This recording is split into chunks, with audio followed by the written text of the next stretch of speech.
After uncovering Baron Baloric's involvement in the Thrim Hamlet incidents, Ivy Clare swiftly led the group back to the Baron's castle. Andreas contemplates the harsh reality of Christopher's death and Hazar's mysterious disappearance. Ivy, undaunted, confronted the gatekeepers, demanding an audience with the Baron. Baron expressed concern about his son, Edel, who was gravely ill. He revealed how a mysterious robed figure promised to save Edel through dark magic. Ivy demanded an apology from Baron for his actions, but Andreas acted, hurling a rock spear at Edel, shocking the group. Baron was arrested and immediately taken away by Imperial investigation team. Andreas discovered the Baron's connection to a black wizard. Both Andreas and Vivian testified before the Academy. The Baron would face consequences for his involvement in black magic. Vivian nearly realized that Mr. Fairy and Andreas were the same person but was deftly misled by Andreas. Lucia, noticing Andreas's newfound recognition, insisted he treat her to a meal. Lucia also observed Andreas's connection with Vivian and persisted in her inquiries. Later, at the Rodland Magic Tower, they encounter Bart Alvin, the owner of the tower, being carried by a giant bird, setting the stage for an unexpected encounter with the Alvin family patriarch. Andreas felt a mix of anger and curiosity as Bart exaggerated his presence. Lucia chimed in with unsolicited advice, suggesting they create matching identities for better recognition. Bart, the tower master, led them to the potion examination area, where all were awed by Lucia's talent. Bart questioned them about the potion's details, and Lucia impressed by mentioning the Matarata root bark and Hong Pishi extract. Andreas, mostly silent, caught Bart's attention when it was reported as a joint effort. Lucia defended Andreas, who played a significant role in creating the potion. Bart tested Andreas by having him create a potion, which Andreas did impressively. Bart acknowledged Andreas' growth and made a bet with him to discover a new substance. Andreas, confident, accepted, even though it might lead to his banishment from Rodland Academy. Meanwhile, the vampire, Angela, completes her initial evolutionary stage, and in a display of newfound strength, she shatters the chains binding her and breaks through the prison gate, gaining her freedom. Despite this transformation, she clung to her vow to protect her family's reputation by sparing Andreas. Andreas manages to retrieve some of the material costs, easing his financial strain and allowing him to focus on his training. The sloth page in his possession remains a mystery, and he contemplates how to use it effectively. Later, he meets Charon, who questions his secretive educational pursuits. Charon attempts to make Andreas his disciple, leading to tension between them. Andreas grapples with his growing connection to Angela and the consequences of her evolving powers. They discover Angela's chains have been tampered with, causing destruction in the research room. Despite the chaos, Andreas faces Charon's accusations but maintains his innocence. Later, Angela seizes an opportunity to ambush Andreas in the forest. She confronts him about her evolving powers, insisting that Andreas should have shared the details with her to uphold his pledge. Andreas expresses skepticism, warning Angela about the consequences of breaking the family covenant. Despite Angela's curiosity, she's unable to break free from her constraints, pushing Andreas toward a tree. She detects an unusual scent from him and temporarily suspends their conversation, hinting at more to discuss later. Meanwhile, Diane passionately shares the legend of Lord Philip and his one-handed sword over tea, claiming she too can find a knight. Her friend grows weary of Diane's speeches. They discuss Lucia Everlast's surprising success at the Magic Tower test, partnered with Andreas Cromwell.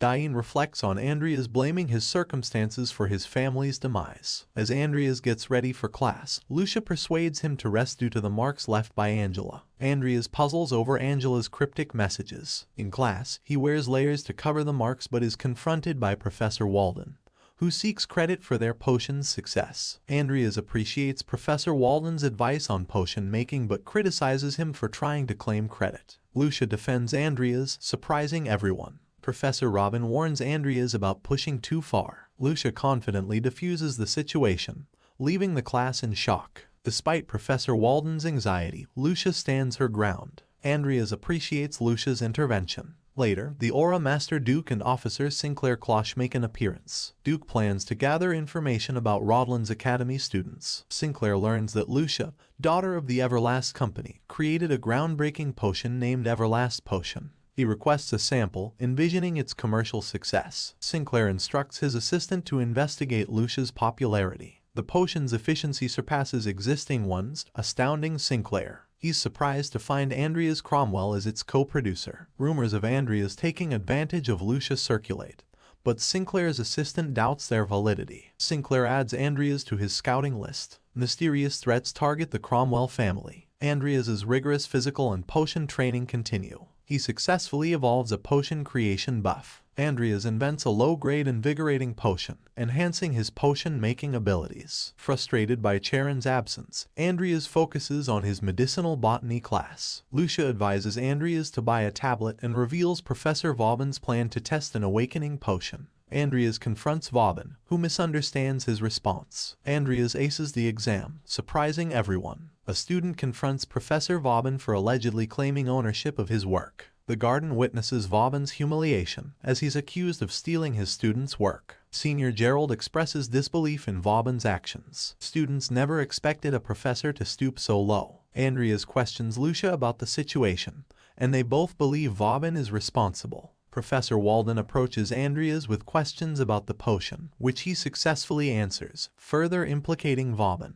The students demand Vauban's resignation, labeling him a thief and con man. Vauban blames Andreas and Gerald, threatening disciplinary action. Andreas suggests a resolution with Sir Alvin's support, buying resources to threaten Vauban. Sir Alvin supports Andreas, surprising everyone. Andreas plans to discover a new medicine, gaining Bart Alvin's favor. At the Academy cafeteria, Andreas guides Lucia on how to eat properly, and Vivian joins them. Lucia advises Andreas to buy a tablet to stay informed about incidents. Vivian recalls Andreas being called Mr. Fairy and offers a reward, which he declines. Charon's return surprises Andreas, who invites him to his lab the next day. Andreas shops for a sword, anticipating Charon's desire to take the Page of Sloth from him. He buys a whetstone, explaining it's for self-defense. Diane questions his sword purchase, revealing it's a gift for her brother, Carlos Alvin. Andreas is puzzled by Carlos's identity and recalls their past achievements. Carlos passed away during the game's end-of-year ceremony. Andreas senses Diane's unspoken question but leaves before she can ask it. At the teaching department, Charon informs Andreas of his unsuccessful search for an asset like Angela. Charon seeks funds for an upcoming congregation gathering.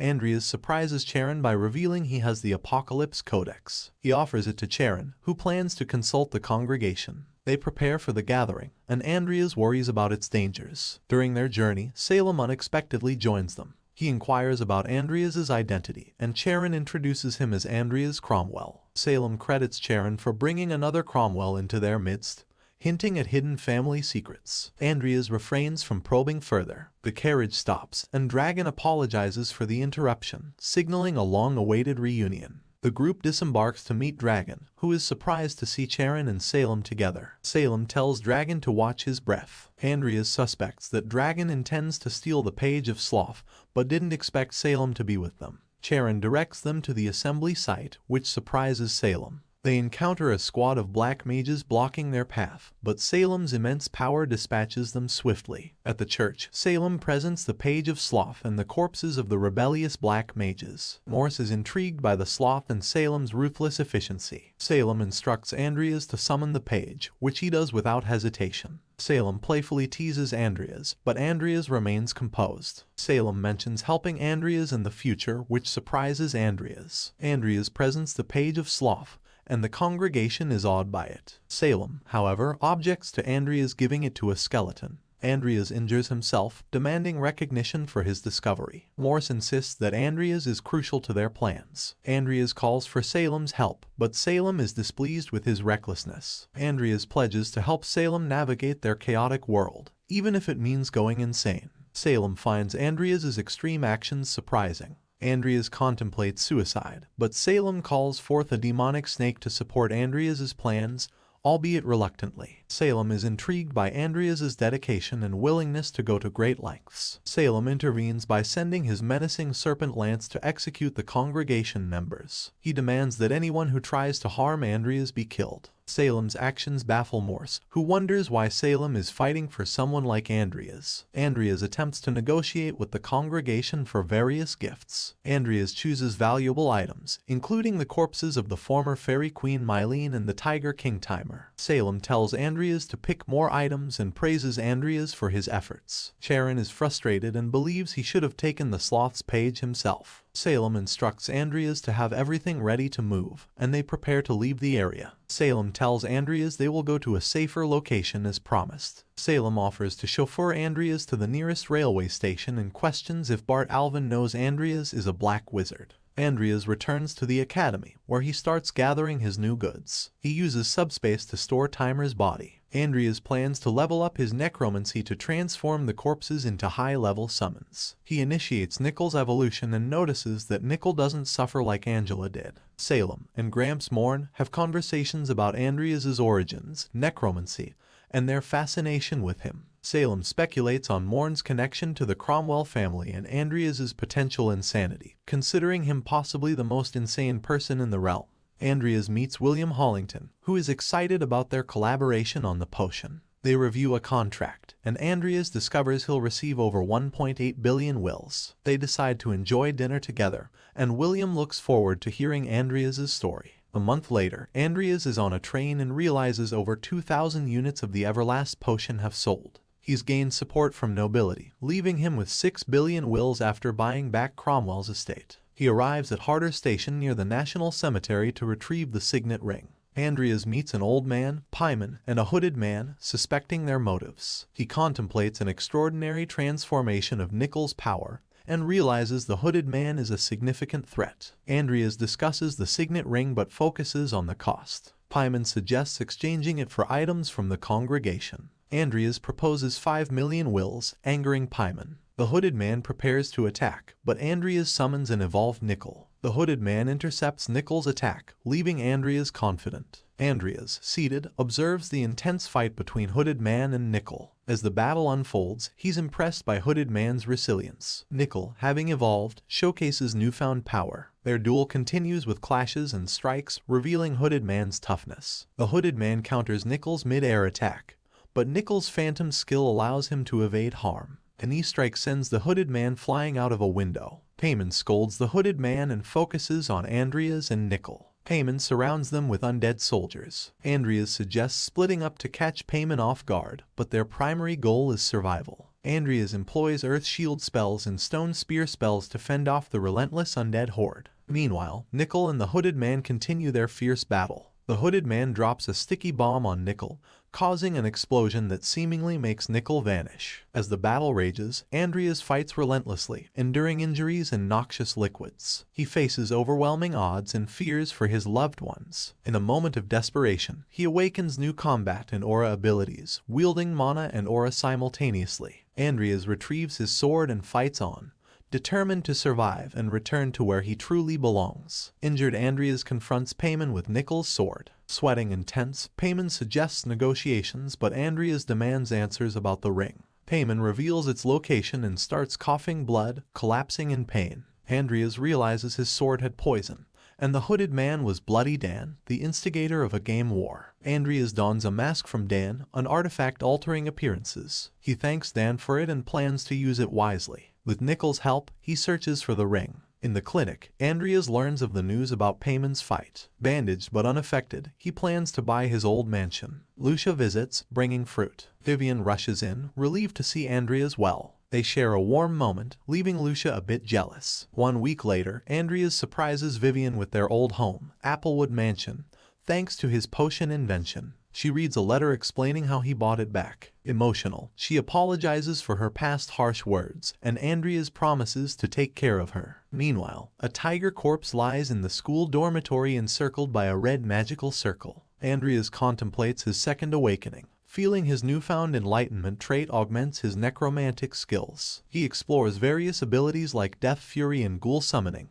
gearing up for a revenant summoning of Timer. In a majestic depiction of changing seasons, spring's awakening, summer's lushness, autumn's colorful transformation, and winter's icy grasp unfold. On a chilling mountain, students prepare for a survival test. Andreas observes Diane's skills but considers a partnership rather than seizing her bracelet. As he approaches Diane, she exhausts her mana reserves. Andreas contemplates seizing her bracelet but also sees potential benefits in cooperation. Offering her chocolate and vulnerability, he persuades her to join forces. Meanwhile, goblins and orcs search for a green-haired boy, ordered to kill him by Master Jester. The Hooded Man plans to plant a bomb formation, getting closer to their sinister goal. Andreas and Diane successfully gather 6 points from other students during their mountain adventure. They notice 2 students hanging upside down, likely top-tier participants. Andreas surprises Diane with his newfound agility on the rugged mountain trails. Curious about his transformation, Diane asks Andreas about it. He admits to past misdeeds and neglecting his sister, Amy, which prompted him to change. As they continue, Ivy observes Andreas and Diane from a distance, intrigued by Andreas's transformation from a reckless person. Meanwhile, Andreas and Diane discuss their progress and the competition rules. Suddenly, they encounter a red orc and a goblin. The goblin recognizes Andreas by his green hair, causing confusion. The goblin proposes killing Andreas, but he suggests a private conversation instead, requesting the release of the other students. Andreas remains resolute in his decision to stay and protect the injured students, despite Diane's attempts to convince him otherwise. The goblin taunts Andreas, questioning his intelligence. The orc and goblin ultimately decide to attack Andreas. In the ensuing battle, Andreas displays impressive combat skills and disarms the orc and goblin. He reveals that he knows their names, Mantos and Glau, and questions the sender of their group. Glau reluctantly discloses that they were sent by Jester Reuben, and Andreas realizes that the constellation is involved. As the conversation continues, Andreas summons 2 powerful undead warriors, asserting his control over the situation. Glau and Mantos admit their misjudgment, and Glau reveals that there may be others sent by Jester Reuben. Andreas deduces that Jester aims to camouflage his assassination plan as an accident. Meanwhile, Diane reflects on her journey to the summit and encounters a magical circle that activates, launching magical assaults at her. She retaliates with her own magic, revealing her mastery of double chanting. A hooded figure with crimson eyes appears, challenging her. Diane's attacks continue, and the hooded figure introduces a floating eye on his forehead. Ivy observes this mysterious presence. The scene shifts to Diane defending against tentacles unleashed by the hooded figure. A mercenary hired by Rovlin Academy intervenes, offering to take over the fight. Diane doubts his ability but allows him to continue. Unbeknownst to Diane, the mercenary is Andreas in disguise. He maintains the ruse and confronts the Tentacles man, who reveals his plan to trigger a landslide.